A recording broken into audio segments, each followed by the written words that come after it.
After the last episode, I think it's safe to say Bubba is a fan of Brian Brungard, as we all are now. You said it, man. I'm a big fan. Yeah, no one cares, Jimmy.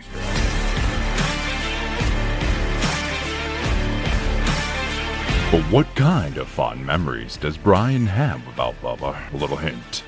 One memory he has is Bubba in his Mike Alstott jersey acting like an idiot in front of the entire school. The rest of that story is in here, and it's a good one. There's plenty of laughs in part 2 with Brian Brungard, like how he picked his favorite sports team by his affinity for their colors. What? Brian is put to the test when it comes to the American History Trivia segment. Does he pass, or is it an epic fail? That's called a tease, ladies and gentlemen. I'm getting good at this intro thing. To get more serious, Brian shares exactly why he idolized Brian Dawkins as a kid, and what it's like hitting a home run for his dying grandpa and being able to give him the ball just in time. As a teacher, Brian asked the question, are kids overstimulated these days? Are they involved in too many activities outside of school? And should we allow them to focus more on areas of education and career that they are actually interested in? Wow, this guy is good. I gotta watch this one to see what he says. Here's your host, in flawless high definition burger viewing pleasure, Bubba Seaman.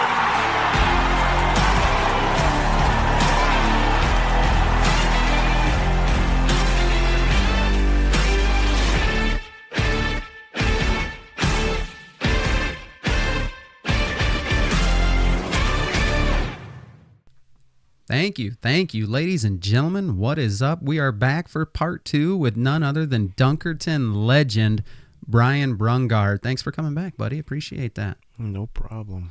If you missed part 1, go back and listen to it. Man, it was a good episode. We started off talking tornadoes. This guy is a certified storm chaser. Didn't know that about him.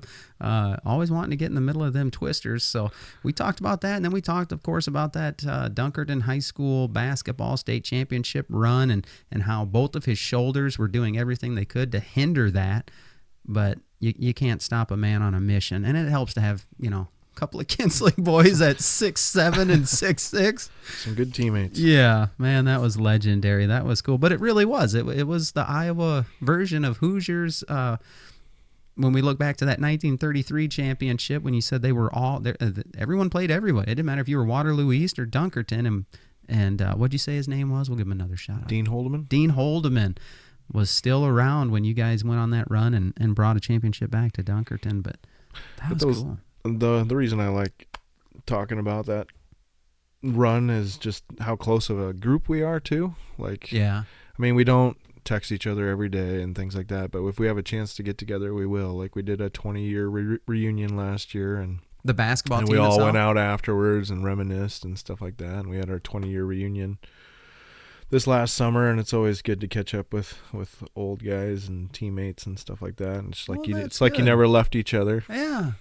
Even though, you guys are all adults pushing 40 now. But you create such a bond when you go through like those kinds of things. That's why I love sports the most. Listen up, young people, all you young athletes at Wapsie that are listening. That was a true statement right there. It's not the games, the finishes. It's like the people you do it with, and the relationships. Going through it together. Absolutely. Yeah. Well, it sounds like your reunion went a lot better than mine. I think we can't even get through the intro here. I think our first reunion, I only went to one, and it was the 5-year. And whoever, like the student senate or whatever, they organize it all. And this was going to be at Beck's when Beck's was still around. And they needed to know how many people were coming because that's how much food they were going to prepare. And here's how much it was going to be per person. So I'm guessing somewhere in the high 20s said they were coming. And then it was like, 15 of us, 10 of us, whatever it was. So it like doubled, tripled, whatever. No, I think it quadrupled the cost per plate. For all of you. So those of us that were there, it was $90 a plate. Holy cow. So you get on the phone and you start calling friends. Hey, you want to come down for dinner at Beck's? $15, whatever. And I was like, I'll never do another one of these. This was stupid. the girl, I don't know if it was Kelly Snyder or who it was. I think she said, if it's not her, I apologize, but I'm pretty sure it was Kelly Snyder because she organized it. She said, 10-year, we're going to plan it. All of us are going somewhere else. And those people are going to get stuck. But we didn't do that. We're not mean like that. But okay, before we get to Brian's part 2, and we'll get into his segments. We're going to have some fun. We're going to get a little serious, I'm sure, because he's got a lot of good experience to share when it comes to teaching and kids and parents and things like that. Before we get to all that, though, to my audience, you got to make sure, listen, I know you could be listening or watching, right? We got the cameras going. You get this beautiful shot of my basement, huh? This awesome banner makes us look like a big deal, but we're not. Wherever you're watching you're or listening. You're a big deal to me, Bubba. Well, thank you. I appreciate it. Look at that. Always looked up to me for some reason. Hey, can I tell you my first experience of Bubba Seaman? Oh, my goodness. Yep, go ahead. I don't even know if I don't. When did you graduate? 99. Okay, so you're 5 years older than me. So I was probably junior high or just upper elementary, and the hypnotist came in. Oh my gosh! And my first memory of Bubba is a Mike Allstott jersey, getting hypnotized and like pinching people's butts next to him and freaking out on people on stage. I was like, "Who is this guy? He's hilarious." Yeah, I had what they call big fish in a small pond syndrome, man. Yeah, I thought I ran that high school. Mike Allstott jersey. I'm going to insert a picture right here. That was my guy. I mean, I wanted 40 my senior year. I wanted 34 for Bo Jackson, but we didn't have it. Coach says, I'll get you 40 if you drop some weight and make it to the backfield. So I dropped some weight, made it to the backfield. Yeah.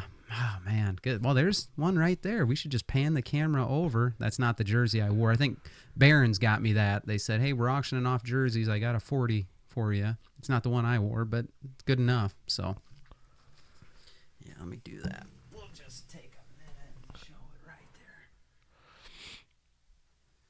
So if you ever get to be where we have 2 guests in here, which we've done from time to time, you'll get to see that number 40. That ain't the one I wore, but that was it.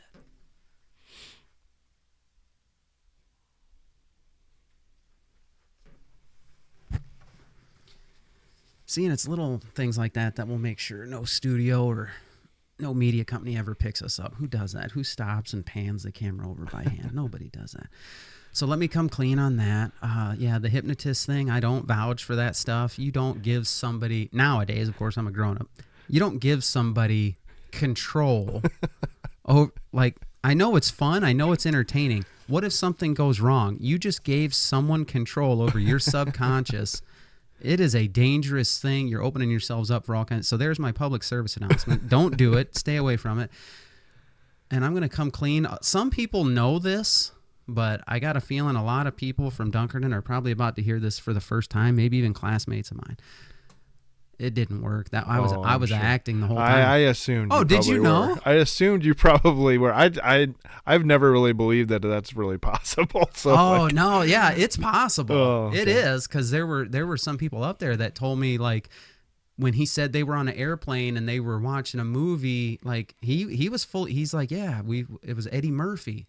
We were watching Eddie Murphy on the plane or something. That's why we were laughing so hard. And I was like, yeah, I faked it the whole time. I mean, I wanted it to work, but I faked it. Yeah, it was. Maybe I just don't believe it could happen to me. I don't know. Yeah.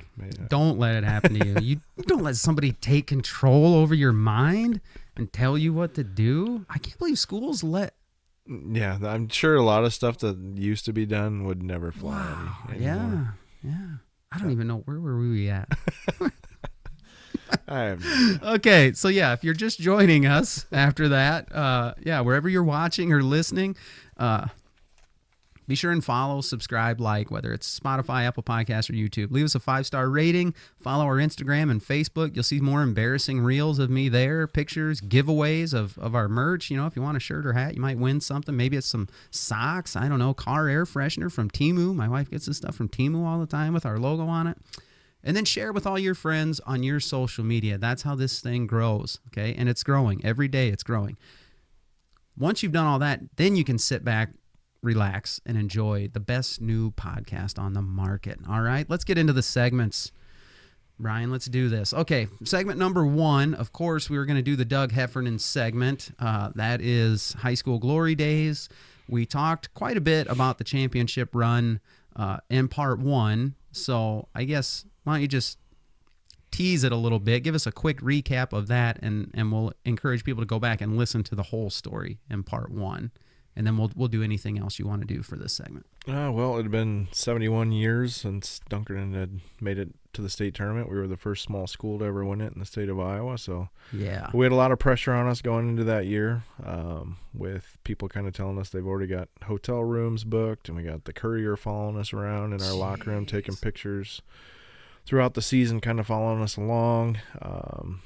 Quite a few courier articles that were written. So we definitely had a pressure on us to get there, and despite some tense moments in the sub-state game, we were finally able to get there, and then tough first round game, but kind of didn't. Well, I wouldn't say it was easy to win those last two, but we kind of ran away with it there because, I don't know, just once you get past a certain point, like the confidence just kind of keeps building, and we kind of reached our peak there. But it's definitely a fun experience. Like, I had a person from the register follow me around for a day. Like, I had to be in the elevator with this person, and she just followed me around all day and like watched me interact. She didn't really even ask me too many questions. She just followed me around, and it was just like a small town hero story. But that was crazy. And coming home afterwards, getting letters from like these two little twin boys from Polk City that said that I was their new favorite player, and they wanted an autograph, and like.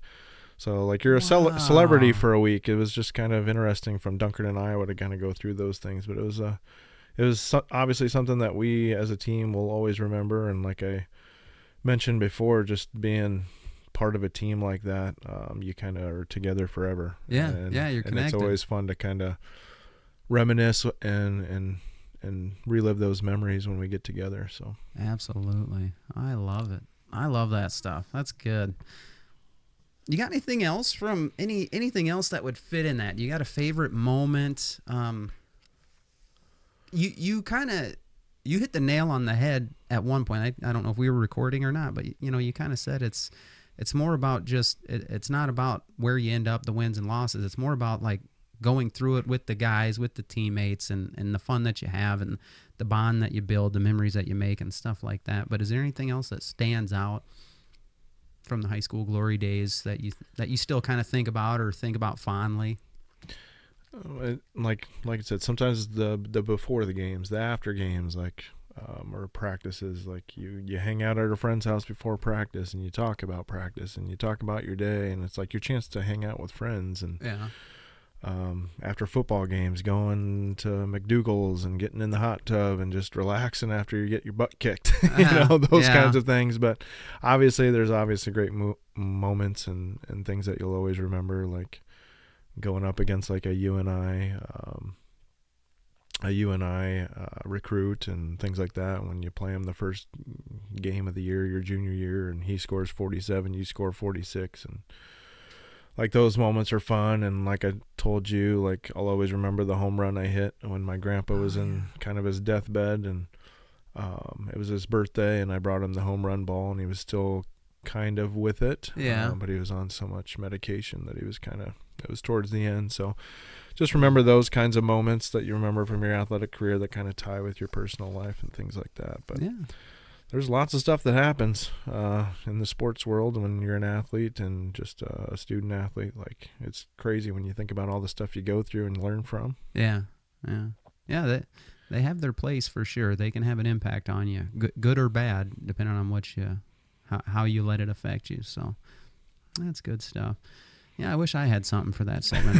We didn't win very much at anything, but that's good stuff. So yeah, if you want the full in-depth description of what it was like on that championship run, like, did the pressure get like that? Would have not done good. I would have not have done good with that. If someone followed me around for a newspaper, like, I would have just, there would have been certain people, you can't even approach me. I've got this reporter like, did any of you guys get like big heads, get cocky and proud? No, like I told you, I'm not a big, like, like, I don't like to draw attention. Like, you don't see me post on social media hardly ever. That's why I'm like, don't know if I'll ever be a head coach again, because I feel like everybody has to be on social media to like push their teams and Publicize, success and publicize, and I think that's just kind of the norm now. And like I don't know if I can do that because I don't even do that for myself, like right, yeah, that kind of thing. And I'm just uncomfortable in those moments because I'm more, like I said, like an introvert in those social settings. So like when she was falling around the team and me or whatever, it's just like I don't even know what to say. And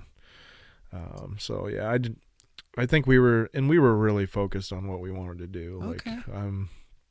Like we even use little things to motivate us. Like when we saw Newell Fonda, the team that we were going to match up with in the semifinals, they were the number one team, and it seemed like anytime they were laughing at the table next to us, we felt like they were laughing at us.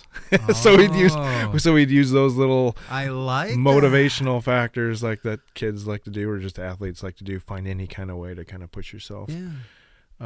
But yeah, I think we were just too focused on the goal that we didn't really think about that stuff. Well, that shows some maturity. But it's cool when you come back and like obviously you've got the celebration in the gym, and kids you got to go to every classroom and sign autographs for every kid. Like I'm sure we had some big heads about that kind of stuff. But yeah. I mean, you don't think about that now. Sure. But, oh, that's cool, man. That's good stuff. All right, let's move on to sports trivia. You sent me your favorite teams. I scoured the internet. They're pretty random teams. Yeah, they are. So let's just start right there. You said these are random teams. My favorite teams: Cleveland Guardians, Colorado Avalanche, Philadelphia Eagles, and the New Orleans Pelicans. Very random, I know. I can explain. Pels hit a game winner last night. I watched that one. Yeah, they're all pretty random. I'll start with the Eagles. It all had to do with animal. Like, I was choosing between the Bengals and the Eagles, which ironically play tomorrow. Okay. Oh, yeah, they watching at noon. But I was in kindergarten, and my mom's like, I'll get you a football outfit for Christmas. Which one do you want? And I was debating between Eagles and Bengals, and I just couldn't decide. And by the time I told her that I wanted the Eagles, she had thought that I wanted the Bengals because that was kind of where I was leaning. So she already ordered that. She had to try to send it back. And the only thing that was left when they tried to reorder something was a Marcus Allen Oakland Raiders one. So that's what I had. That's what I got for Christmas. Wow. But I just like that's the reason why I like the Philadelphia Eagles. Is just I loved Eagles, the bird. So just random stuff like that. And then obviously then you start watching them on TV. I think they were in the playoffs, like one of the first years I started paying attention to football. And so I was like, oh, yeah, they're good too. Cool. Yeah. But yeah, so like I have a vehement dislike for the Dallas Cowboys. Okay. Yeah. I'm with you. I like to talk as much smack as I can. I'm not a big trash talker because it always comes back to bite me in the butt. So I never did that in sports and stuff. And like I'm careful because like my teams are going to suck at some point. That's and the right. other team's going to be better than That's mine. right. So I try not to too much. But That's right. if I always like I had to live in the glory years of the Cowboys of the 90s. So I got ridiculed a lot. So when I get a chance, Yeah. I'll put a little something in there. But you were young, real young, for those 90s runs, right? Yeah, but I remember the Cowboys winning all their Super Bowls. Okay, yeah. Not like Imagine being like junior high school during that time like I was or whatever, and your brother's a Cowboys fan and they're winning every year. Mm-hmm. And you still see it today. All the broadcasters, they love them. I'm like, why do you like the Cowboys still? They haven't done anything in 30 years. Exactly. But all they do is them. Disappoint you over and over again. They could be getting beat by 30, and Joe Buck is going to be saying, but Dak Prescott, you got to see this. This guy is a generation. It's like, shut up. It's like the Yankees. Oh, yeah. See, Yankees are my number one. I'm a Cleveland Guardians fan, so they just got beat by the Yankees. And just the payroll difference, just baseball in general, how the payroll works just drives me nuts. But, yeah, Cleveland is a different story. I was actually a Pirates fan. I was a big Barry Bonds fan. And I remember crying on my dad's lap when they got beat by the Atlanta Braves in the NLCS in like 1992. Aww. Like that was my first baseball moment. I remember crying in defeat. But then he went to the San Francisco Giants, and I was like, dude, I don't even know who the Giants are. Like, I was like, I'm gonna change teams. I don't condone that. Stay with your same team. That's right. Stay. But I had a Cleveland Guardians helmet in my basement from Adventureland, one of those like pitching things or whatever. Yeah. You get a helmet sometimes. So there was one down in the basement. I was like, you know what? I'm going to like the Cleveland Indians. And so that was when they had the juggernaut offense of the 90s. That might be the best lineups of all time. Yeah. So I've just kind of stayed with them ever since. And then we got the Colorado Avalanche. That's simply colors. I just love their colors. Back in the early 90s, the turquoise and purple. Gosh. That's kind of why I liked the Charlotte Hornets, too. So Yeah, it started. the The New Orleans Pelicans comes from the Charlotte Hornets. I was the big Charlotte Hornets guy. I just loved their colors. Muggsy Bogues, actually named my dog Muggsy when I was a little kid. Yeah. Loved that he was 5'3" and running the courts and that kind of thing. But then when they moved to New Orleans, I just kind of followed them. That's why I'm a Pelicans fan. So that's kind of random, but wow. Yeah, those are the gist of my likings. So like, I just felt like since Iowa doesn't have a pro sports team, I can pick whoever the heck I want. Yeah, absolutely. And if you want to give, for you being a super sports guy and you want to give the most feminine answer for why I like a team, I like the colors. That's well, I mean, I was 7 or 8 years old. It doesn't matter. Like that, I'm hanging my hat on that one. I'm gonna jab you in your intro for that comment. I like their colors.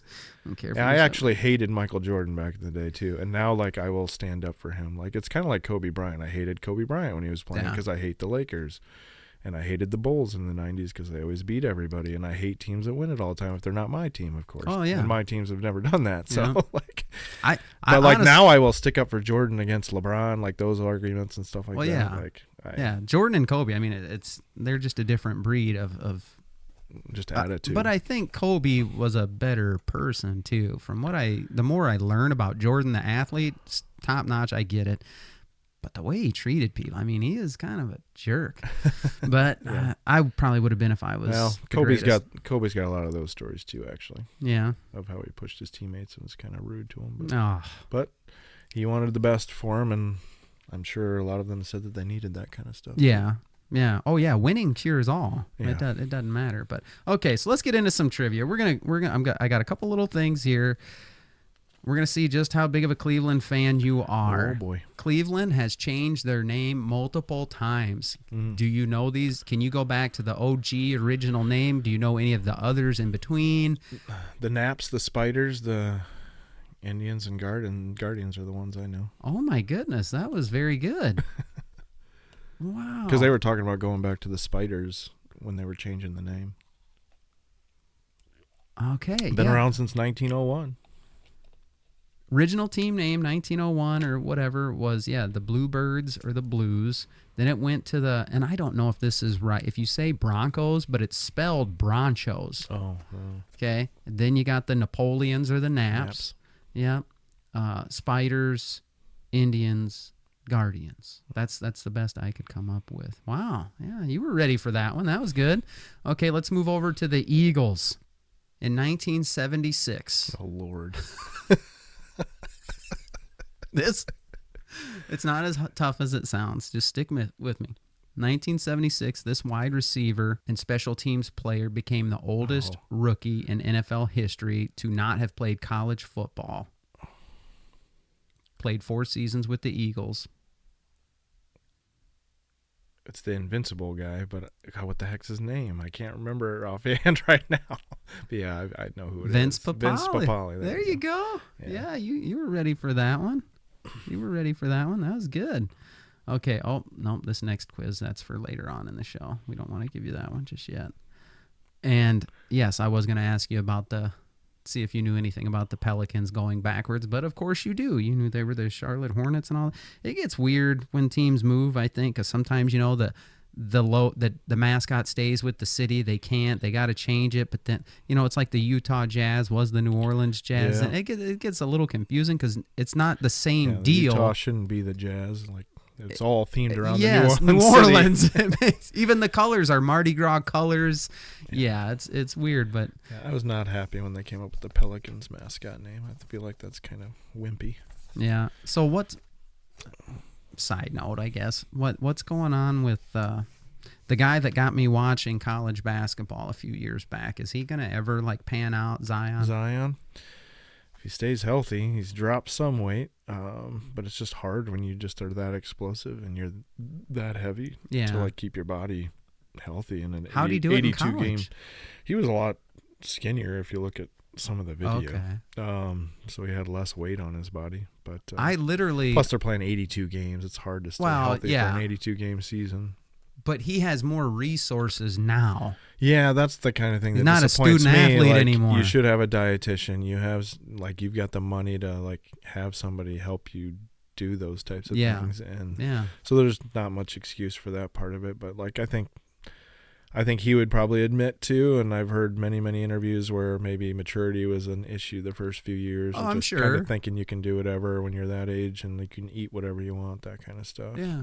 I've never been into college basketball, never been into March Madness, never done a bracket. But when that was all going down, and Iowa was really good, right? And I just remember seeing Zion. I remember everyone was telling me the Knicks are so bad, they're probably got a good shot at getting the number 1 pick, and they're probably going to get this Zion guy. You got to watch him, because I was a Knicks fan, so I hated the Bulls too.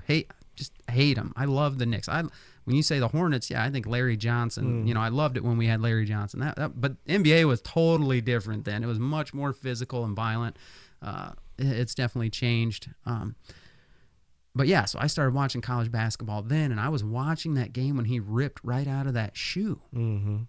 And I was like, this dude should be in the NFL. This guy has got some explosiveness to tear, the sole, the rubber sole from the, I don't know what you call it, but from the rest of the shoe. Like, that stuff is stitched in there. It's crazy. But yeah, I think he's technically, I think, the heaviest guy in the NBA. But he's still quicker than most everybody in the league. He's fun to watch. Yeah. But athletes today across the board. I remember saying that about MMA when, as nutrition and everything started changing, I was like, you wait 10, 15 years from now when kids grow up in mixed martial arts and they're not just tough guys that were fighting in bars and then they started going to a gym, but these guys start doing this stuff in high school and college, and the athleticism, it's going to take over the sport. These guys are freaks in every sport. The NFL had to change. Everyone knocks it. It's not. If you could still play football the way they did, and you remember Monday Night Football would do that jacked up segment where guys get hit really hard. If we were still playing that way, guys would be getting probably taken off on stretchers. No, for sure. You know what I mean? They're just bigger, faster, stronger. It's incredible the amount of explosiveness that they could put into somebody, and then you're talking with the head injuries, it would be bad. It's the same for high school sports too. Like, if I'm the old guy talking here, but I would say that basketball was probably better played maybe when I was in school or in the 90s or in the 80s, just more fundamentally sound. But the athletes are so much better now because everybody's doing stuff all year round and just honing, they're getting trained and things like that. I was trying to learn out on the farm by myself. I'm not going to gyms with a trainer trying to figure out how to do my footwork. I'm trying to learn on my own half the time. So the athletes are just a lot better. I was never a great athlete, but I knew how to play the game. I had the IQ. I had a high basketball IQ, and I think that's kind of what's missing in today's game from what I've seen as a coach. Sure. So one of Sarah's cousins, his wife took in, her cousin and his wife, Scooter and Haley, they took in Haley's siblings because, both their parents passed away young. And so Tanner Bergman, Wapsie didn't have a great basketball season from what I understood last year. So Tanner's what is he, 6'7", and he makes the decision, I'm going to camp all summer and do this stuff, and he's traveling, and I'm watching him on social media, and I'm seeing the kids he's playing with, and I'm seeing that whole culture of when you pick your sport and you think, you're going to excel at, how it starts to, it gets you noticed, but it improves your game. And from what I hear, he's coming back this winter going to be quite a different player compared to last year, because he chose to go ahead and spend all off season immersed in basketball, traveling to other states and playing against better competition and learning how to use his size and his frame, and I'm pretty sure Scott was going to try and get Kyle or Corey or one of those guys to talk to him about maybe you need to do a little less football or something else like that and focus on basketball. It's probably going to get you into college and stuff like that. I'm not sure if that happened, but you could ask Kyle. So we're kind of excited to see how that works, but it just didn't seem like anybody was doing that back in the day. You played all the sports. You didn't focus on one. Even now, like we hear from even like Division III, Division II colleges that are recruiting our players, they encourage you to go out for all four. Mm-hmm. Because you learn different things in all four sports. You have different footwork, like it strengthens different parts of your body. So like they encourage you to play all four, and that's why it disappoints me when like kids don't go out just because of something silly. Yeah. Or just to focus on one sport. Like I'm hoping my kid like sticks it out with the things that he likes to do. Like don't just say because I'm good at basketball, stop playing the other stuff. Like do what you love to do. Plus it's going to make you better in a lot of different ways, physically and mentally and things like that. And like I tell some of the players that I've had, like when I was in school, like I felt like there was like 3 AAU teams in the state. And now there's like 1 million. Yeah. And some of them are just looking for your money, I feel like. Okay. I think it's kind of a money grab a lot of times because like there's kids that, I mean, maybe they're doing it for the social aspect of it, but like they probably don't have much of a chance to play at the next level that are spending thousands of dollars. They don't have the skill. Yeah, okay. No matter how much they play in this thing, they're probably not going to reach that level. But I feel like a lot of these AAU programs are just going to, I mean, there's very few that I feel like turn you down.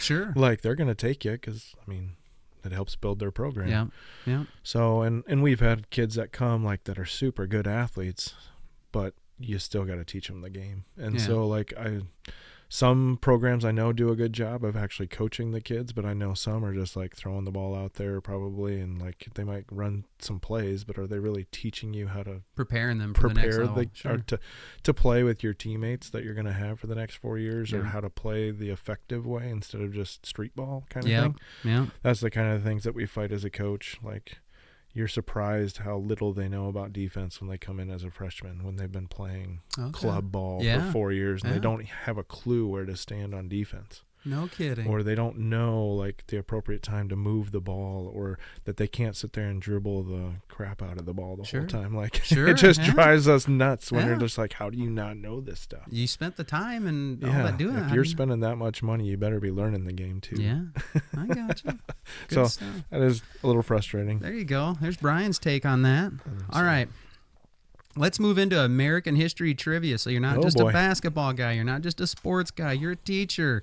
We're going to put that wonderful college education to the test here. Let's see here. Let me pull up that quiz for you. Okay. And I tried to find one that wasn't, I told Bubba I'd probably freeze in this segment. Like, you did. It'll be like something simple like, who's the first president of the United States? And I'd be like, I don't know. I wasn't going to read the notes, but you're like, oh, man, hopefully I don't get tripped up on this. So for those of you watching, you will know how bad he did, if he does bad, by how many jump cuts you're about to see between questions, okay? Because I'm going to edit it and make it look really good, but we'll see. So this quiz is basically, I don't even know the answers. I think this is an answer as you go. It feeds me another one, and we'll try and hopefully it gives me the right answer after each one. We'll see. What was the name of the ship that brought the Pilgrims to America? The Mayflower. Oh, my goodness. No. Oh, yeah. Okay, so it lit up green. All right. So there. You're good. What battle is considered the turning point of the American Revolution? And these are multiple choice. Saratoga. You don't want the other three? Well, got it. Very good. Look, I don't even got to give the guy the multiple choice. 2 for 2. I know Saratoga, 2 battles. Okay. What year? Ooh, I hate questions about the year. But that's kind of what history is based on. Yeah. What year was the Boston Massacre? Boston Massacre was 1770. March something. Oh, my gosh. 1770. I don't even got to give the guy the multiple choice, and he's getting them. Name the founding father who was the leader of the Sons of Liberty. John Adams, Sam Adams, Patrick Henry, John Jay. Sam Adams. Sam Adams, 4 for 4. He and John Hancock. There you go. It's Herbie Hancock. No, I'm kidding. Shout out 90s movies. Nothing better. Okay. Who was the first president to live in the White House? John Adams, George Washington, Thomas Jefferson, James Madison. John Adams, right? Are they all just lighting up green with a check mark? They were building it when George Washington was president. Okay, so that's 5 in a row. Congress first established Independence Day as a holiday in what year? 1776, 1870, 1853, 1938. Yeah, that's kind of a crappy one. Take a guess. You got 5 in a row. Say those again. 1776, 1870, 1853, 1938. We'll go 1853. I would have gone in the 1900s. 1870. Okay. What political party formed in 1834 from an anti-Andrew Jackson forces? Federalist, Libertarian, Whig, or Democratic Republican? I would guess the Whigs. This guy's amazing. Whigs turned into Republicans. Democratic Republicans was one of the first parties. Get this guy on Jeopardy, would you? Okay, where are we at here? We're at question number 9. What act gave settlers 160 acres of land if they agreed to live on it for 5 years? Is this the Homestead Act? That's one of them. You want to go with that? Mm-hmm. Homestead Act. That's not even my years to teach the kids. But okay. I have done that before, and yeah. Okay. Is this 10? This is 10. Former Vice President Aaron Burr was tried for what crime in 1807? Murder, fraud, tax evasion, treason. Of course, everyone knows Vice President Burr from 1807. Is this when he murdered Alexander Hamilton? With the duel? No. Well, treason is what he was tried for. Oh, we got to end on you getting one right. Who was the Confederate president during the Civil War? Jefferson Davis. My goodness. This guy's a genius, folks. We better stop there. We'll run out of time. Where are we at? 36 minutes? Dude, you crushed it. I'm not even going to edit any of that. That was good. Dunkerton, you got yourselves a good middle school American history teacher. This guy knows his stuff. Wow. All right, let me find your outline again. And here I struggle just finding the right tab to click on. Good thing I'm not a teacher. Okay, did you choose this or that? You got that in your notes? Yeah, you can do this or that if you want. Where are we at here? This or that. We'll run through some of these. Coffee or tea? Can I say neither? Yeah, you can say neither. If I do tea, I like a sweeter tea. All right. Or a Arnold Palmer with lemonade and tea. Dude. But I am not a coffee drinker. I went to Costa Rica, took kids to Costa Rica. And we can talk about those too, like those trips if you want at some point. But Costa Rica has some of supposedly the best coffee in the world. It's kind of a different brand than usually Americans would drink. But I tried a little bit of it, but I hate coffee, so it's just tough for me. That's all right. Well, if you like the Pelicans and you like sweet tea, man, we can get you down to the South sometime. You'd fit right in. I'd love to go there. If whatever you're drinking, you like it hot or iced? Probably iced. Okay. Movie or book? With my schedule right now, probably movie. I did read a lot of books when Tiff and I first got married. Like we were reading a lot of books together, but since kids came along, heck no, I ain't got time. I don't have a whole lot of time. It's tough. Travel or stay at home? I love to travel, and I've done a lot of it the last 10 years especially, so I love that, but I'm always ready to come home. Absolutely. Drive or fly? If you are traveling, you like to drive or fly? Depends. I think it depends on where I'm going. I think if I don't care to see the scenery on the way, then I'll fly. Just get me there quick. I'm good for flying. Yeah. Sweet or salty? Sweet. I'm an ice cream. That's one thing I can never give up. Heck yeah. Host or be a guest? Guest. I kind of liked Matt's response to that. Like, it's too much work to host. Yeah. And then you get. And I don't have the space for it in my house. Yeah. So. And plus, I want the exit strategy. I want to be able to get out of there. If there's a game on or I got to work the next day, I'm out. Let's see. What do we got here? Okay. Date night, just you and the wife, or double date? I'd say just me and my wife. We just don't have enough time together. We're always doing stuff. Like last night was the first time we had 2 hours just us two, besides like when the boys go to bed, obviously, to like talk. Since like mid-August, it's been 2 months since we like had a chance to do anything. So it's like almost some of the only moments we have to just sit and talk. And there you go. like Focus that. on that, because the day is going to come where you do have that time, and if you don't take the effort now to find things in common, talk about, and all that, when the kids are gone, like we're already making plans for that. Yeah, so we're talking about traveling a lot. Good. When we retire finally. Hopefully we get to that point. Good deal. All right, ranch or barbecue? Barbecue. That But boy. I don't mind dipping that barbecue into the ranch, though. I think that's what Matt McConaughey said. He goes, If it's wings, like I don't mind taking a little honey barbecue and dipping it into the ranch. yeah, he said, is it wrong to say both? And I was like, I guess not. All right. Let's see, Cracker Barrel or Waffle House? Have you traveled enough to give an answer to this or no? I've been to each, but like not very often to really probably give a great take. Okay. So If they don't, some people don't. I had a kid sit there and he goes, yeah, I suppose Waffle House. Never been to either of them. I was like, well, don't give an answer, dude. Cake or pie? What do you like with that ice cream, cake or pie? I'm not a big cake guy. I'd probably go pie.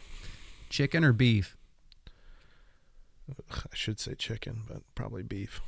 Fast car or big truck? Big truck. Weights or cardio? Weights. Hate cardio. Yeah. Didn't we run a 5K? I hate running with a passion. Didn't you run Alive and Running one year? And I looked at your time. I was like, dude, you were a stellar athlete. You let me beat you? And then like the next year you got in shape. Yeah, and I was like, oh, wow. Got in shape 1 year for that. Yeah. I was like, yeah. Broke 20 and I was like, okay, I'm done. I'm going to go back to the 27, 28, whatever that was. Yeah. And walk half the time. I hate running. It's We, bad on my knees. My knees are so bad now. Like it is. I ran the other day and I felt pain in my knees for the first time. I was like, if you don't stay in it, it's tough. Let's see, gum or mints? Mints. Shower at night or in the morning? Both. A lot of people say both. Yeah. All right. I get mad when my kid says that. I'm like, you have no reason to take 2 showers. Shower when you come home from practice. I have to shower up in the morning though, because I sweat in my sleep and I just feel gross when I have to for sure. No, he just does it to wake himself up, and I'm like, well, you're not paying for that wake up shower, dude. That's what an alarm clock's for. Last one, most controversial one. We put this argument to rest with a poll question. I showed the patent, so we know the right answer to this. Over or under with the toilet paper and paper towels? When you put it on the roll, does it hang in the front or does it hang like out the backside and under? Well, here's the thing. I saw this question recently at a PD conference that we did for teaching. And I was thinking, I was like, dude, I definitely prefer over. But then I was like thinking, I think at home it's under. But like I would prefer it over. Yeah, no, this is you. I know, like I would. This is your preference. Over. Yeah. And over is what the patent shows. Yeah. It's not designed for. Why would you want it behind you? People, get on board with me and Brian. I swear, if I go home right now, it's probably under. It probably is, and that's probably your wife. It's just like my wife. She thinks for some reason it needs to be in the back. I don't know, but it's weird. Probably yell at me for that. Weird. Okay. Now we'll move, where are we at? 42 minutes. We'll move a little quicker here. We're in the getting to know you segment. These aren't as in-depth, and I won't add as much to these, and we'll try and let the audience get a glimpse into a little bit more of the ins and outs of who you are. So, pet peeves, you got any? Kids leaving trash behind or just leaving stuff all over the place kind of drives me nuts. Like yesterday, I was like, can people put books away if you got them on your desk? The other class isn't coming in after you, because we did a different scheduling yesterday. And the one kid was just staring at me as I said it, and I turned around, and I turned back around, and they just left. I was just like, what? But there's kids are notorious for just leaving trash everywhere and not really thinking about being courteous enough to pick it up.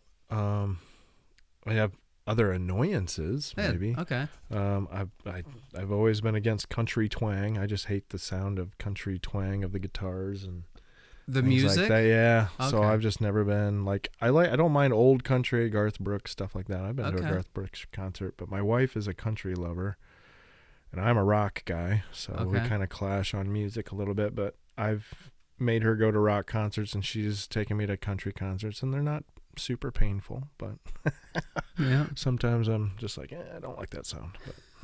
But. All right. Favorite movies or books? Favorite movies or books? I like Top Gun was always the original was always my favorite. But I really love the Maverick one too. Oh, that was great. Yeah. I was waiting for years for that to come out. Yeah, they drop a trailer, COVID hits, and it's like, what? And then books, I love Robert Ludlum books. They're like CIA thrillers, like the Bourne. Okay. He wrote the Bourne Supremacy kind of books, but it's all about like CIA guys that somehow like they want to get like they're going to retire, but they know too much, so then they come after him and try and end them all. But wow. they have to save themselves, kind of thing. Cool. So it's kind of fun to listen to those, but they're 600-page books, so they take a while. Yeah. Oh, wow. Yeah, you're on a different level then. Yeah, I got a thing in my notes here. Plug the movie, The Greatest Christmas Pageant Ever. I think I did that in part 1, but I'm telling everybody now, if you missed part 1 or whatever, go see The Greatest Christmas Pageant Ever. It's a movie. It's done by the creator of The Chosen, Dallas Jenkins. There's a whole story behind it. Great message. Fun Christmas movie. I'm a Christmas movie guy. So let's see. If you can meet anyone in the world, who would it be? Either now or in history. Well, Eagles fan related, probably Brian Dawkins. Yeah. Like he was just intense, but very religious dude. Yeah. Didn't swear. Like I would just love to like just get his take on a lot of different things, and he's just a down to earth dude. Yeah, his Hall of Fame induction speech. Yeah, it was one of the best. To me, I compare it to like Ray Lewis. I hate to judge people like this, but Dawkins seemed genuine in his faith in God. Ray Lewis, his Hall of Fame induction, man, and I love Ray Lewis, great player, but it just seemed like it was all about the show and the flair, and Dawkins was just like serious. Just true passion. Yep. And yeah, if you like watch just a YouTube video of his like Weapon X like video where it just kind of shows just his tenacity and his appreciation for faith and anything like that. Like I would just love to sit down and talk to him. And he was my favorite eagle of all time. And he wore the dark tinted visor. Yeah, and he love that. Had guns, man. I love that. The big arms. Yeah. He was awesome. Love it. Okay. Childhood idol. Did you have one? Other than Dawkins, I was guess? Gonna say Dawkins was probably my favorite athlete of anybody. Like I was always a big Jim Carrey guy. Like oh yeah, just enjoyed watching him. And my wife hates it when I quote Ace Ventura, but I still bring it out from time. It's just hard not to. 90s movies, I'm telling you, they're holding the test of time. Let's see. What would you do if you had $1 billion?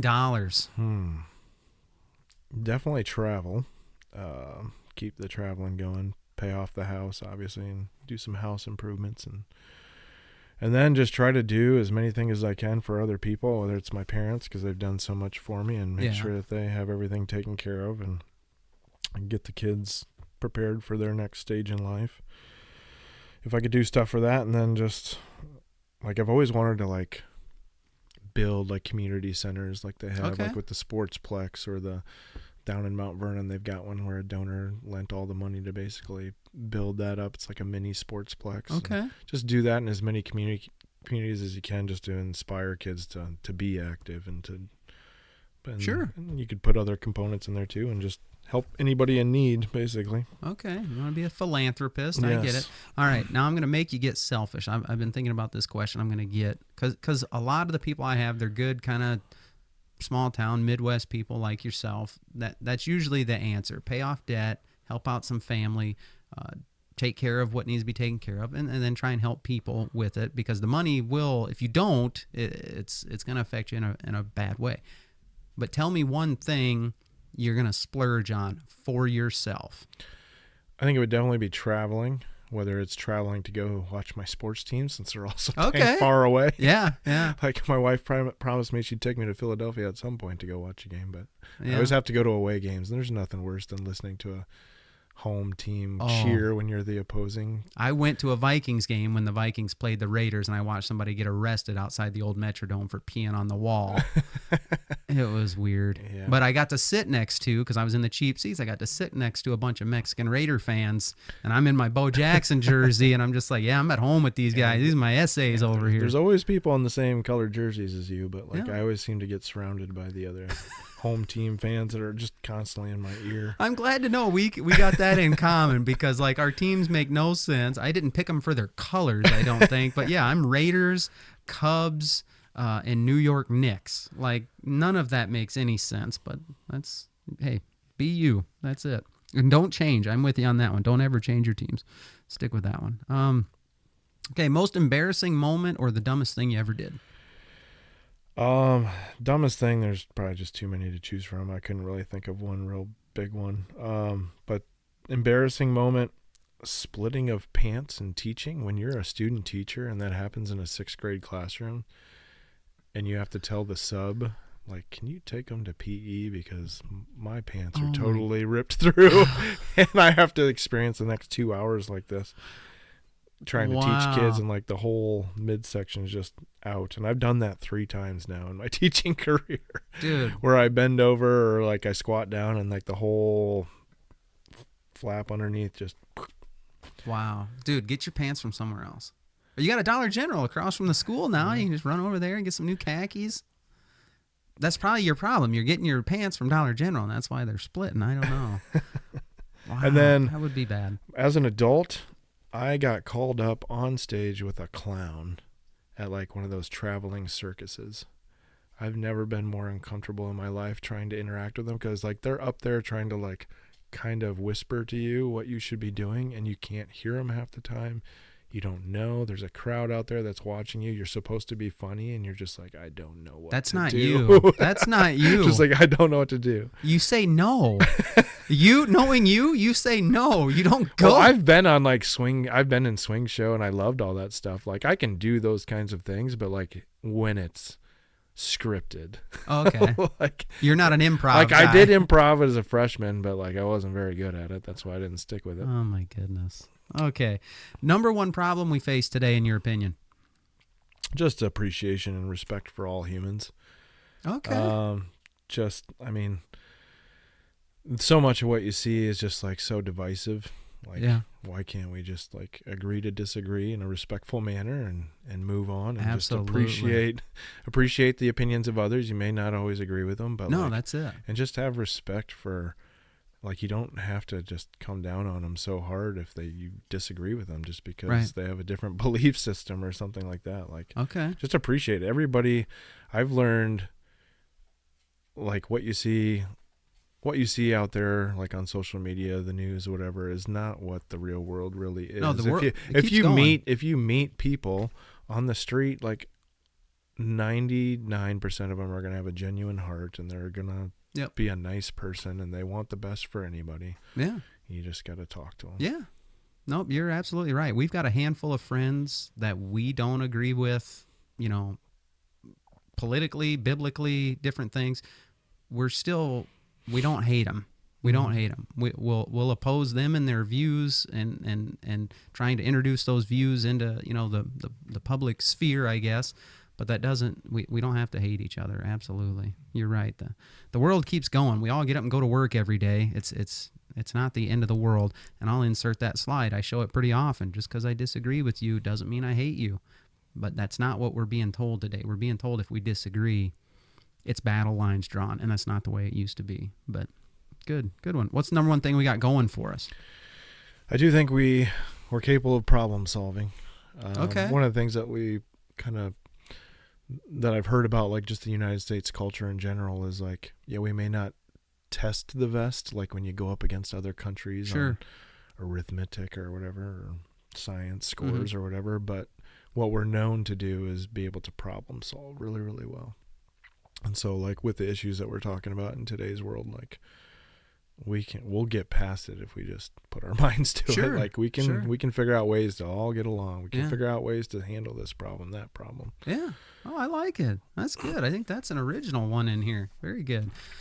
One thing you love or appreciate about your spouse. She is like the anchor of the family. So she is like, I don't know of anybody that would ever say that they dislike my wife. She's super personable. She's outgoing. She's going to do anything she can for whoever's around her. Nice. So like, she's dependable in like every facet of life. So that's definitely the best thing that she does for our family. She's just like, she's the be all end all. Like, nice. If I didn't have her, I don't know where I'd be. So that's what they say. Behind every great man's an even greater woman. Yep. I think you're seconding that. Very good. Have you ever had a moment where you knew God was speaking to you, or nudging you, or prompting you? Well, I kind of brought that up in the first episode with like the tornado, where you just felt like somebody was telling you, look over your shoulder. Somebody's maybe there to help you. Because if you didn't see that, you guys were going to go home. We were going home. And tornado would have hit. With I don't know if I'd be here. That kind of thing. Go. If you didn't listen to part 1, that's a teaser. Go back and listen to it. But and then I just always felt like I was always in the church as a kid.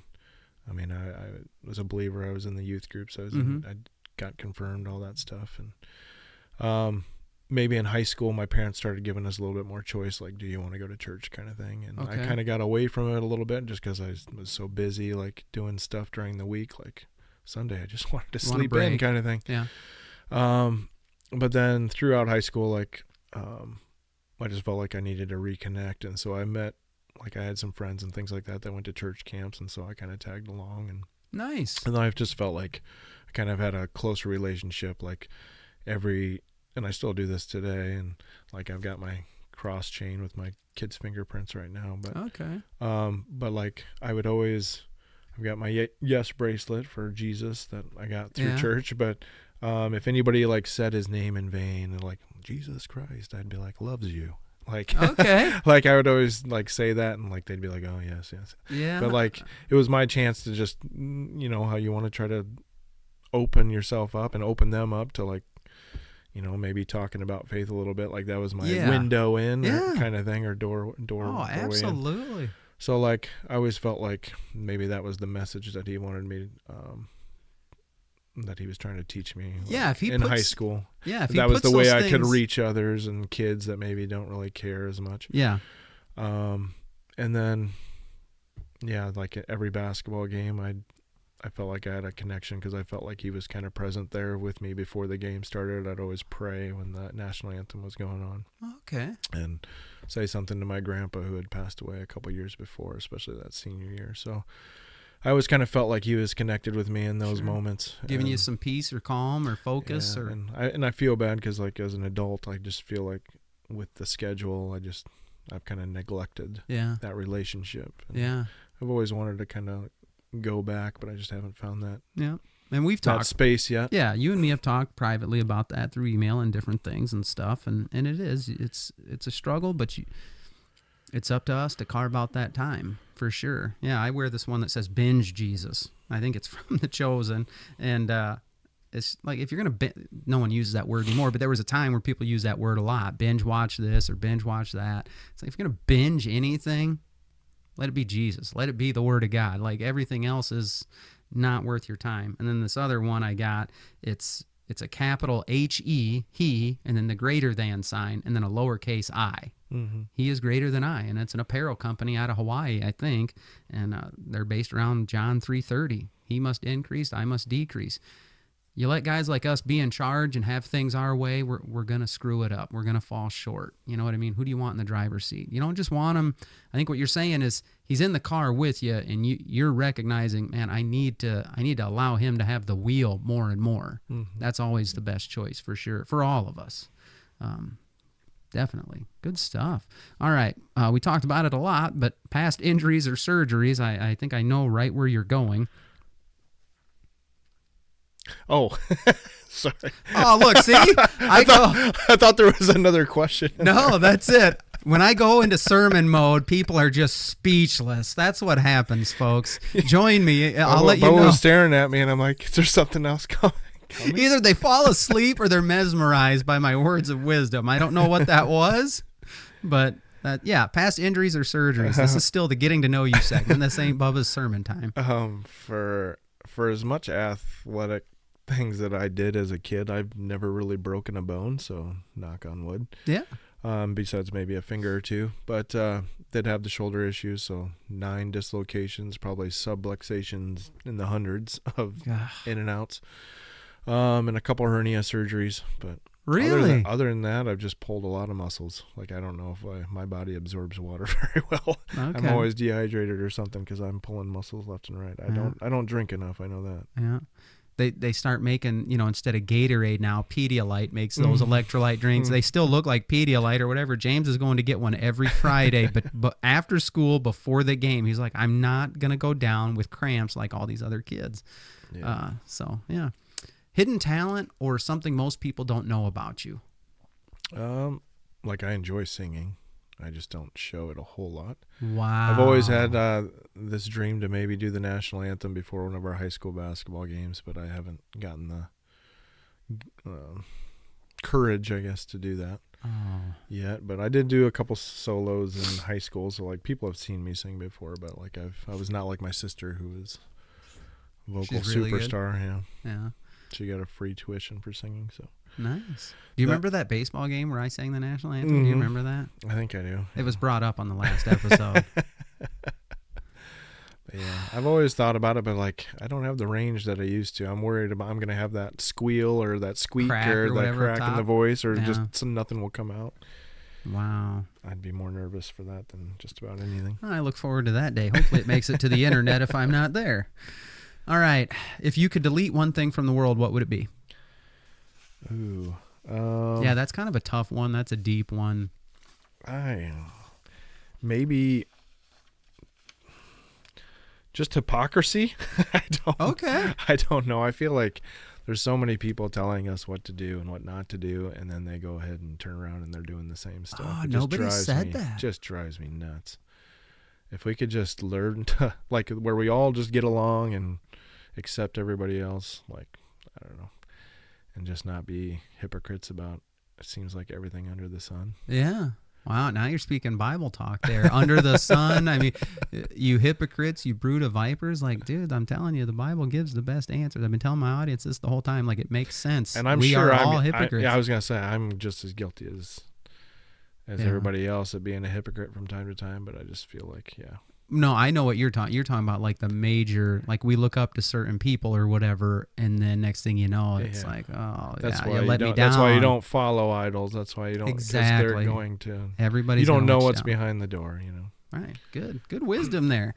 All right. Last one. What is one thing you've changed your opinion on over time? So this could be an issue. This could be, taste, something you liked at one, What's something you've changed your opinion on? I went something simple with this, with onions. Okay. I used to hate onions when I was a kid. Now I could probably just eat it like an apple. That's probably gross. Like Jim Carrey on The Grinch when he's eating that the onion. Oh my god. Yeah, but I used to I remember the McDonald's sandwiches would have those little chopped up onions underneath the bun, and I'd be flicking them off. Like, gosh, dang it, I should have said no onions. Those are so good. But now I just pile onions on everything. Dude, yeah, your tastes do change as you get older. It does. I don't know. Funny story about my kid. We've been trying to get him to try noodles forever. My kindergartner is like, my wife is a complete picky eater about everything. She's mainly a carbs and breakfast gal, and Cade's kind of the same way. And we tried to finally get him to do a noodle because his brother will eat buttered noodles. We're just trying to get us so we can all eat the same thing for dinner instead of making 6 different things. And we finally got him to, because he knows his friend likes noodles and he wanted to try them just like Jackson in kindergarten. And so we finally got him to. He was sitting there chewing on it for 5 seconds and then just projectile vomit everywhere. We're like, okay, we're sorry. We're sorry we had you try that noodle. Wow. Never again.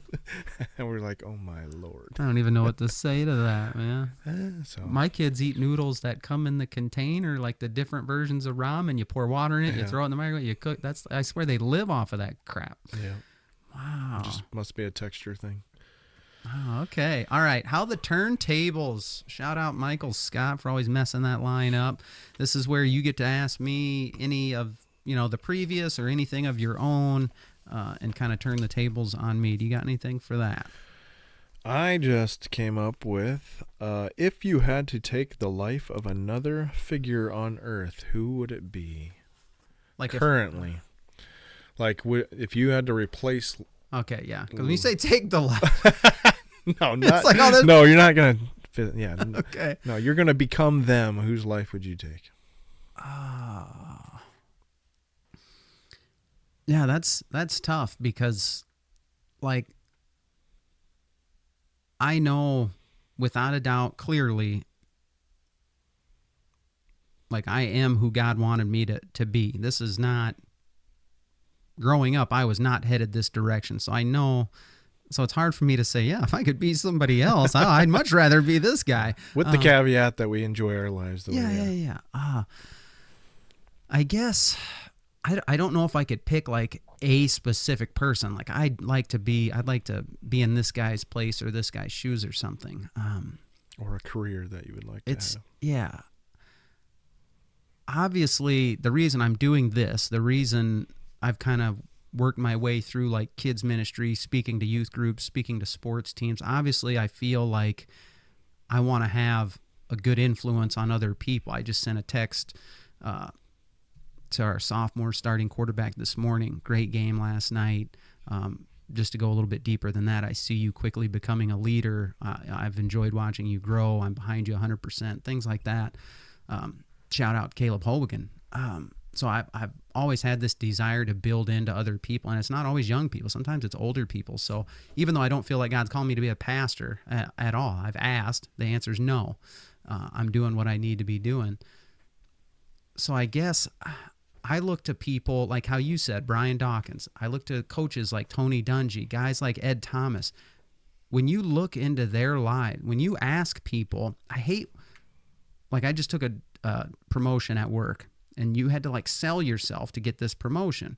I hate that. I say, you should be asking my boss. You should be asking my coworker. Don't make me try and brag about myself and tell you how good I am.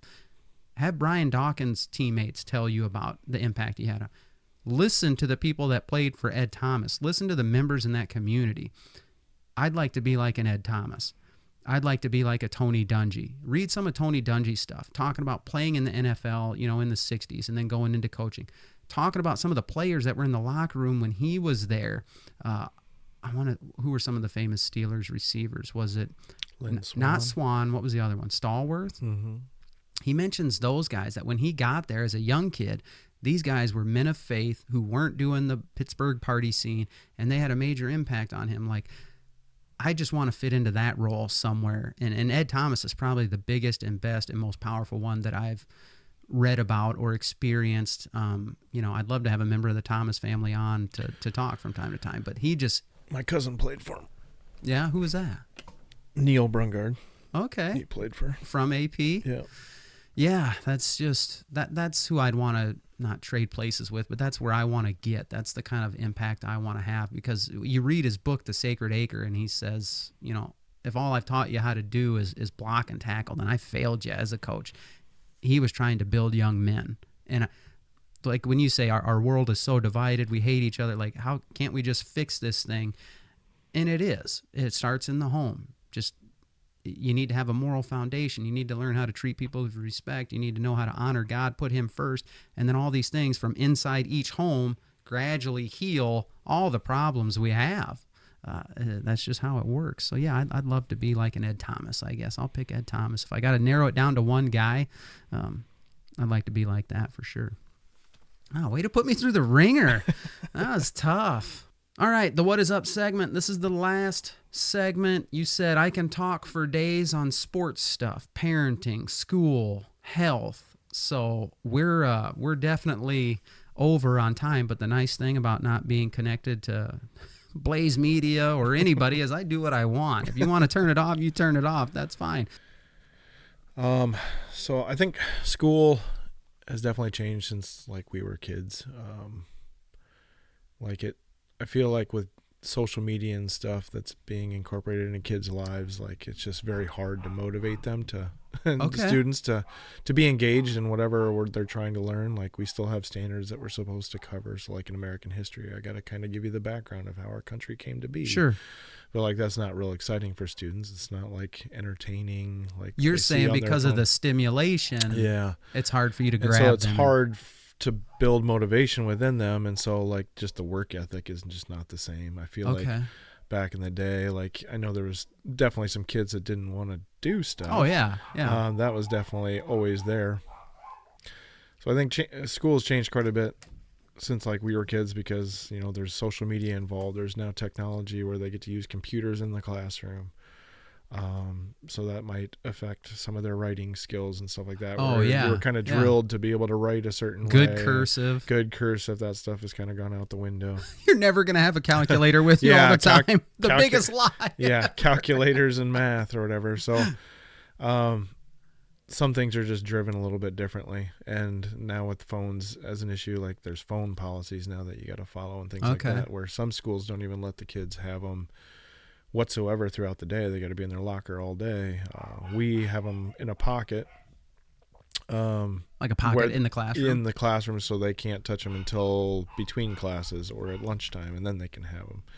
So like we're still kind of fighting those issues of what to do that way. But it's just hard to motivate students, I think, more now just because of the stimulation that they have outside of school with social media and things like that. And then there are so many groups that they are now a part of, like whether it's athletic groups and things like that. I feel like there's more of those now where it's occupying their time outside of school. So homework's not really a thing anymore. Or if it is, they don't do it kind of thing. So there's just a lot of things that are different about schooling now. So my question would be, how do you see as a way to improve that? One thing that I would like to see change is, like I was just learning about the Amish the other day, with the museum conference that we did with the Dunkerton Library the other day. And they were talking about like at 8th grade, they kind of stopped their education because when they need to learn a trade to help the family and help the community. Yep.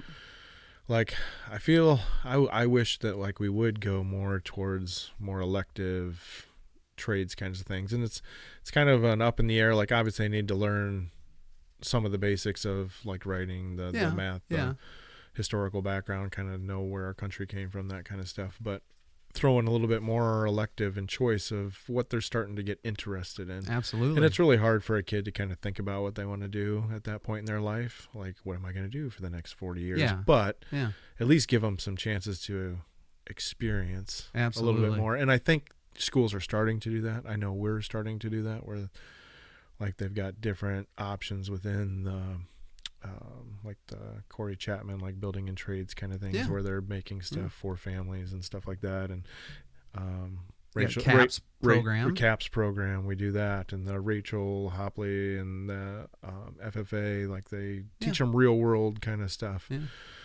So I'd like to see us kind of transition more into like giving more opportunities like that. Sure. And it's tough at a small school too, because you just don't have enough kids and staff. But to really make electives like that possible. But we had a career explorations class, I think, when I was in high school, and there was a time where you had to do this all on your own. You had to line up a job shadow, and you were gone the whole day from school. Yeah, they still do that. Yeah, that's a great thing. I didn't know what I wanted to do as a senior. How am I supposed to choose a major? And then when I sat through you and I's orientation with my daughter, that lady said, "You who are undecided, you're ahead of the kids, most of the kids that are decided, because most of those kids are going to change. You're not going to waste time your first semester figuring out. Everything you take will go towards your major, will help you start narrowing in on different things, will help open you up to different opportunities and things." And it's just like, that's the stuff that matters, because I remember, and multiple people who sat where you sat said, if you don't go get that 4-year degree, you're going to be a failure. You're going to be a struggle. They basically made it sound like you're going to be in poverty. And yeah, we didn't have as much money, but we also didn't have as much debt, and it took some time. But yeah, you get to a point where you can have a house and a car, and you can do okay. And I do see a push more back towards skilled trades. Yep. And my wife community college, junior college. My wife would tell you it's necessary. She runs a flooring business, and she can't find people to like do tile to do work. the manual. Yeah. And so like she pushes for that stuff. She goes to Hawkeye, and she'll try to teach classes to encourage people to do those kinds of trades. And she'll go to Dunkerton sometimes and talk to Rachel Hopley's like family consumer science type things to talk about her career and kind of what they're needing in the working world. So I think we're trending in the right direction. I think so too. And kind of, but I mean, the state's always going to have their requirements for the other things that you have to take 3 years of this, 2 years of that, 3 years of that. So I understand some of that necessity, but if we could try to just push them towards giving kids choice too, absolutely, I think that would motivate them a lot more than like forcing them to take some of these classes that it's just not what they want to do. Like I didn't want to do any building and trade stuff. I wish I did now. Because I can't fix a dang thing in my house. Like my wife and I will YouTube stuff to try to figure out how to fix anything, but thank God for YouTube for that's that. Right. But I think you hit the nail right on the head there. Absolutely. And I try to tell that to my students too. Like, yeah, the big push was college, and you're not going to make it. But like you said, you don't have as much debt if you don't go to college. And there's definitely a need for jobs that, I mean, you might have to take like a trade school, like a couple of years. Which your employer, most of them, they're paying for that. But you're going to be motivated in doing that because that's what you want to do. Right. Yeah, it goes back to that old saying, I don't buy into it. It says, find something you love to do and you'll never work a day in your life. There's very few things that you love to do that you can make a living wage at doing. You know what I mean? There is some. And there's going to be stress with any job you got. Right. Once it becomes a job, it's people love to wrench on cars, and then when they become mechanics, the last thing they want to do is work on their own car. I get that. But yeah, when you get a kid interested in something, obviously they're going to be more motivated to participate, to work hard to achieve in that area for sure. I know Mike Rowe has done a lot of good stuff with that, with his Mike Rowe Works Foundation, things like that. I think we are definitely trending in the right direction to get people back, especially with the 2-year school. You can get in, get your little, AA degree. You're in and out in 2 years, probably 1 year if you take a little bit in high school, and you're ready. Now you're starting to generate income a little bit quicker. But for those kids that want that 4-year degree, want something deeper, more special, it takes all of us. We're still going to need garbage men to doctors and everything in between. So I think you're definitely right. Give them more choice, more direction. Job shadows, it's the way to go, because I didn't know what I wanted to do. Let kids have the opportunity to go to a manufacturing facility. Let them go to a physical therapist. Let them see it first. Yeah. Internships. Yeah, there you go. Well, yeah, we're way over. We're wrapping up, man. We're doing good. Well, I got to thank you, Brian, for coming on. This has been a lot of fun, some really good discussion. I'm certain you encouraged some people in our audience with your episode, whether it was part 1 or this part 2 right here. So I'm just going to ask the audience, have you guys caught yourself looking around and kind of asking, like, what is up? Like, we're just talking, like, how are kids supposed to know what they want to do, man, at 18? What is up with making them make that choice? For me lately, something I noticed, I was like, what is up with this? It was a bill passed in California, and I hate to come down on California again, but California and their governor, they just signed a bill that prohibits any school policy that would require teachers to notify parents about students exhibiting gender confusion. What's the point of that bill? What is the point of doing that, of telling schools you cannot have a policy that would force your teacher to notify the parents if there's some disturbing behavior? I'm a parent. Brian's a parent, but I'm not speaking for him. These are my own opinions. We deserve to know if something's going on with our kids while they're at school. They're our responsibility, okay? Maybe that is why homeschool co-ops, private school, maybe that's why those numbers are trending very high, very fast. Not very high, but they're trending higher very quickly. Not to mention people leaving states like California like never before. Look up the rates of populations increasing and decreasing. California, decreasing, right at the top, okay? States like Texas and Florida, they're increasing. People want to have control over their kids' lives. They don't have to worry about that stuff at school. of not being told what's going on? How is this stuff happening? What is up with that? Why are things the way they are? I'll tell you, the answers can't be found down here. We got to look up. There is an explanation for why we do the things we do, and it's right there in the Word of God. If you look to it, you will truly be shown what is up. I still think the Bible gives the best answers and explanations for everything. Why we are the way we are, why the world is the way it is. If you need more help or you want to know more, or maybe you disagree with me, you can join me any Sunday at FBC in Dunkerton. You can watch online on our Facebook page if you're not in the area. You can reach out to me personally. You can leave a comment in the comment section wherever you're listening or watching. You can email me at whatisuppodcast@gmail.com. I'll personally share the gospel with you, try and answer any questions so that you can know for sure God is real. He loves you and wants a relationship with you. Even you, no matter what you've done, what you're doing, where you've been, who you are, it doesn't matter. He wants you. If you haven't figured it out by now, there's absolutely nothing else on this earth that you can put your hope in that ain't going to let you down. There's no person, there's no government idea, philosophy, no politician, no preacher, there's no teacher. We're all going to let you down at some point. We got to look up, okay?